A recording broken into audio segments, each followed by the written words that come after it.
일반인들이 하는 진찰로도 원인을 추정하고 대처 방침을 결정할 수가 있을까요? 설사를 좀 이해하는 건 설사량이 참 굉장히 중요하거든요. 왜냐하면 1리터의 소화에서 소장이 흡수되지 않는 게 대장으로 들어오면 대개 이제 800cc가 흡수되고, 특히 우측 대장에서 거의 대부분 수분이 흡수되고요. 좌측 대장은 대변이 지나가는 통로 역할을 하는 거거든요. 그래서 병의 위치에 따라서 그 설사의 양상이 틀리게 됩니다. 만약에 이제 오른쪽의 대장에, 그러니까 오른쪽 설사라고 그러거든요. 오른쪽 설사는 설사량이 많게 되죠. 1리터. 소장에서 설사하게 되면 2리터, 3리터. 그렇지만 왼쪽 설사 같은 경우는 수분이 다 흡수되고 나오니까 설사량이 200g 정도. 하루에 보는 양을 여러 번 나눠보는 것이고요. 우리가 1리터라고 그러게 되면 하루에 보는 양이 보통 200g이니까 5배. 그리고 소장 같으면은 10배 이렇게 되면 거의 수도꼭지 틀어놓은 것처럼 쫙쫙하거든요. 그러니까 내가 오른쪽 설사냐 왼쪽 설사는 것은 설사의 양으로도 좀 먼저 알 수가 있고요. 왼쪽 설사는 세균 감염, 특히 점막을 침범하는 세균 감염이 자주 일어나는 것입니다.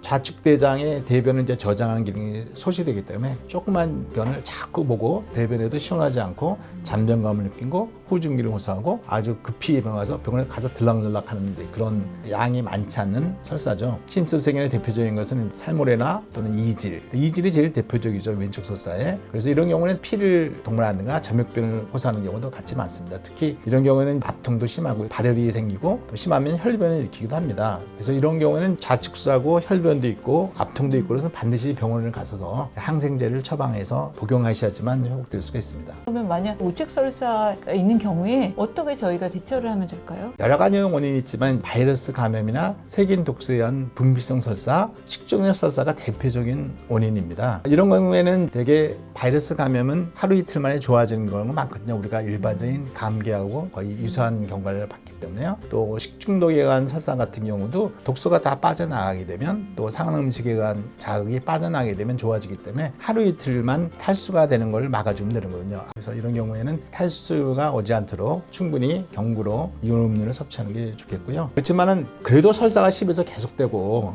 또는 구토가 같이 동반되는 설사 같은 경우에는 먹음으로 해결이 안 되기 때문에 그런 경우는 병원에 가셔야 되죠.